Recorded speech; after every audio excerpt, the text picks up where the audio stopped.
What is happening, everybody? Trey here, joined by my dad, Sean, and today reactions to the classics. We are up to our top 10 albums of 2008 draft. We've been doing this series going back to records from 1965 all the way, up to the current day, man. So closing out the 2000s, and excited to dive into this again.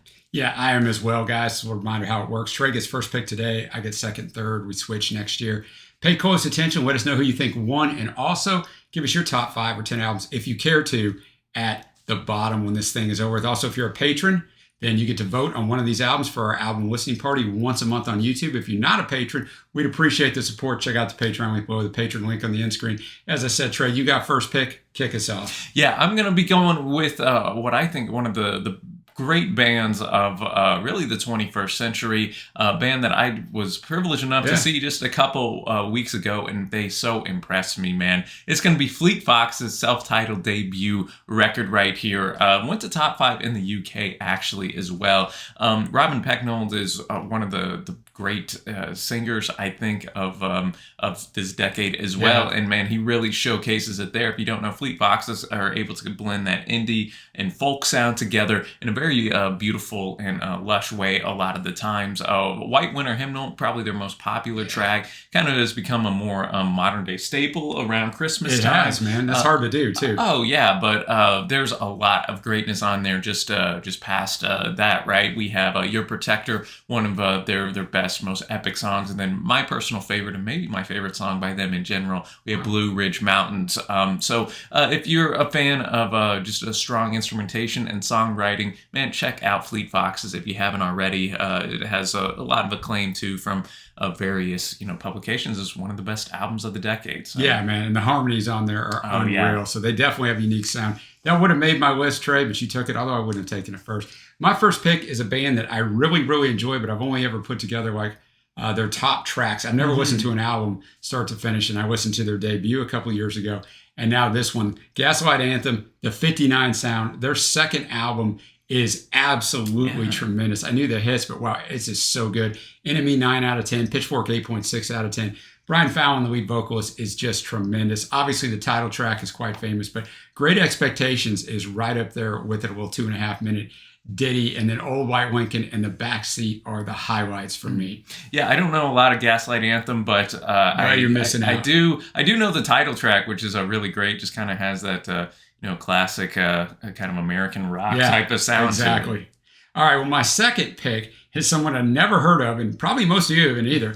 We got Cut Copy in Ghost Colors, Australian electronic group, 15 tracks, but don't let that scare you off. The Australian website Faster Louder called In Ghost Colors an album that draws together the sweaty live energy of an indie rock gig with the scents and bleeps of house and electronica, along with the ever-present 80s influence, and now even a dash of 60s psychedelia thrown in for good measure. See, I could have told you about it, but I thought that did it a lot more,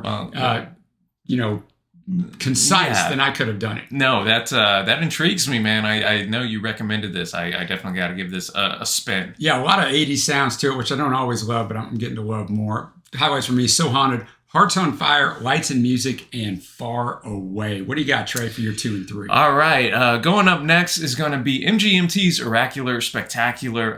Again, a debut record from them right there. If you don't know, they're a duo that, again, kind of as you were just speaking on Cut Copy, they lean into that sense and kind of that, for me, their music evokes a lot of nostalgia, but they also have a lot of catchy hooks, man. There's some monster singles from this that were all over the radio back in the day and still have some legs on the airwaves. Kids, Time to Pretend, and my personal favorite, Electric Feel. You hear that opening to Electric Feel, the synth coming in, man. You know it's about to go down.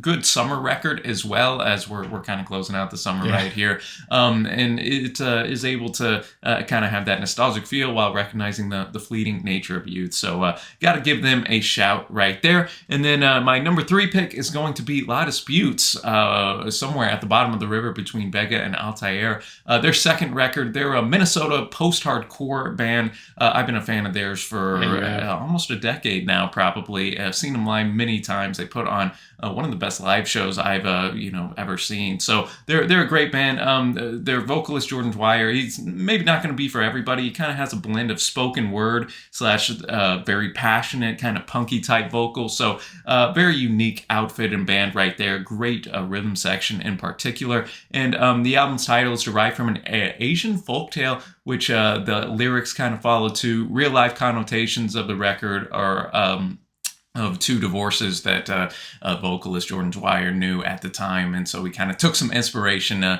from there. So a lot of heartbreak, a lot of love themes. My favorite, Such Small Hands, New Storms for Old Lovers, and then the 12-minute epic, The Last Long Continent. I've had the pleasure of seeing that actually perform live, and it was something else. So those are my 2 and 3 right there. What do you got, Dad? I think this will be on a lot of people's list, your next pick. Yeah, and I will say on the La Dispute, I did listen to that. That would have made my honorable mention. Okay, nice. All right, Trey, an album I did recently in the last couple of months of reaction. Vampire Weekend's self-titled debut. Man, these debuts just all over man. Showcased the band's unique hybrid of indie pop, chamber music, and Afro pop influence. 5th best album in 2008 by Time, 56th best album of the decade by Rolling Stone, and 51st on Pitchfork's list of the 200 top albums of the 2000s. Lots of highlights on here. Mansard Roof, A-Punk, Oxford Comma, Cape Cod, Kwasa, and The Kids Don't Stand a Chance. But a really, really good album. If you want to know more about it, go check out the reaction to it. Yeah. My 4th pick, Trey, and this man has made the number 1 pick on his first 3 albums. Yeah, so he's down a little bit here, but we still recognize his greatness. Kanye West, 808s and Heartbreak, 4th studio album, debuted at number 1, only selling 400K this time. His previous 3 sold anywhere between 800 and a million. Conceived in the wake of several distressing personal events for Kanye, 808s and Heartbreak marked a major musical departure from his previous rap records, instead featuring a sparse electronic sound and vocals sung through an auto-tune processor. If you've listened to this for the first time like I did recently, I wouldn't have to tell you that, because it's definitely different. They abandoned the conventional hip-hop songs in favor of a minimalistic sonic palette with prominent use of the Roland TR-808 drum machine. That's where you get the 808s in there. The 808s, that's exactly right. It's not an area code. It's not any of that stuff. His lyrics on the album explore themes of loss, alienated fame, and heartache. Inspired by the breakup with his fiancée, Kanye hasn't had a lot of great luck, but with the females. His struggles with pop stardom and the death of his mother, who died from complications of a plastic surgery. Heartless and Amazing are the highlights for me, but it is a good album. It just took me a minute. Like, the first time I listened to it, I'm like, huh. But, it's really hard on these lists and in music in general and what we do, not to compare somebody with themselves. Yeah. And let it stand alone. No, and I'm glad you gave it a shout. I would have too, Dad. It's probably the Kanye record I return to the least, or, second least, but it is very influential on guys like Kid Cudi, Drake, Travis Scott, some of these the biggest artists of the past decade take a lot of inspiration from this record. And, it is just such kind of a left turn from what he did with Graduation, very poppy type of a record. This kind of, as you mentioned, leaning totally into that sense, minimalistic type of sound.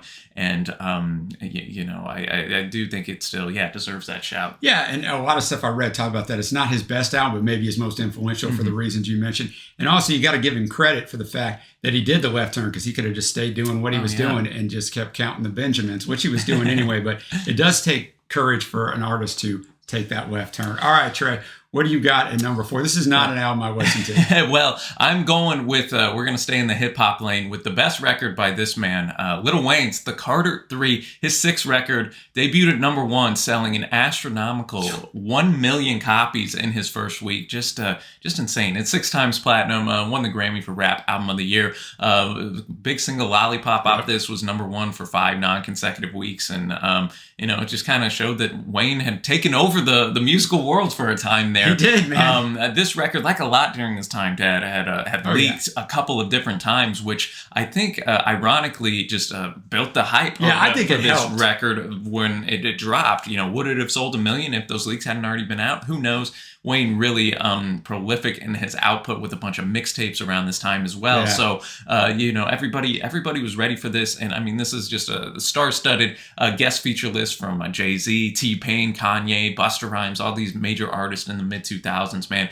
Production is probably the best of Wayne's career as well, with just, again, a star-studded list of producers. So it's an entertaining listen, really, from start to finish, even though it is, 77 minutes. It's a long one, and yet there's a lot of variety on this record as well. A Milli, Mr. Carter with Jay-Z, that's maybe my favorite Wayne song, and then Let the Beat Build are highlights for me right there. Yeah, and you did a full album. I do, for our man Shane, so it'll be linked below as well. All right, what do you got as your last pick? And we're going to switch gears now and go to Elbows, the Seldom Seen Kid, their fourth record. This won the Mercury Prize, very acclaimed in Britain, right? If you're looking for a well-arranged, thoughtful, sonically ambitious record, this one's for you. It is a bit front-loaded. I do love the first 5 tracks, and it shows the spectrum of kind of that soft, emotional, while also packing in a powerful side on the track like Grounds for Divorce, which you can hear hints of Arctic Monkeys in their AM era, which would come later down the line. But One Day Like This is also great, and also has a bit of a Hey Jude influence, so maybe check that one out, my fellow Beatles fans. A bit of trimming. This might have even been higher on my list, but as it stands, it's still a very well put together record. So gotta give it a shout, as it just comes in at the end of my list. All right, well, my last pick, David Byrne and Brian Eno, Everything That Happens Will Happen Today. It's their second album together, but their first one in 30 years. Eno wrote the music, then Byrne spent almost a year writing the lyrics. They called it electronic gospel because it really is hard to explain. Home, My Big Nurse, Strange Overtones, Everything That Happens, Life is Long, and One Fine Day Are All Highways for Me. I discovered this album a few years ago because we did a song battle, or maybe a triple shot of a song up here, and I'm like, I'm going to check this out. So I was very familiar with it, very much enjoyed it. Honorable mentions, this almost made it. It was really a flip of the coin with the Byrne. Frank Turner, Love, Ire, and Song. M83, Saturdays Equal Youth. Drive-By Truckers, Brighter Than Creation's Dark. The Verve, fourth, if you remember in the 90s, and maybe you haven't been following us this long, the Verve, every album made my top 5, not so much here. The Walkman, You and Me. Adele, her first record, first full album I've ever listened to her is 19. TV on the Radio, Dear Science. And R.E.M. surprising me with Accelerate, not a bad record. Santa Gold, self-titled, Sun, Kill, Moon, April. Then we also got some Death Cab for Cutie, Narrow Stairs. A reaction to that up. Beach House's Devotion. They're pretty sure to appear on some future list here. I didn't quite make it. Have a Nice Life, Death Consciousness, very heavy record. Kind of has a cult-like following on the internet.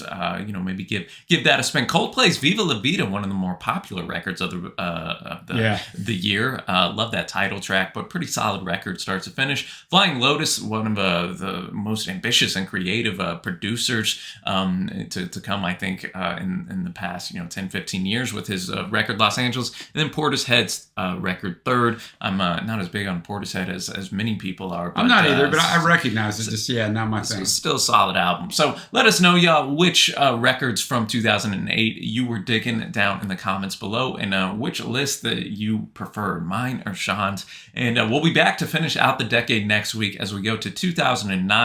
And then after that, man, we'll come out with a video with our top albums of the decade. So be sure to hit that big red subscribe button if you haven't already. And until next time, thanks for watching, happy listening, and we will see you.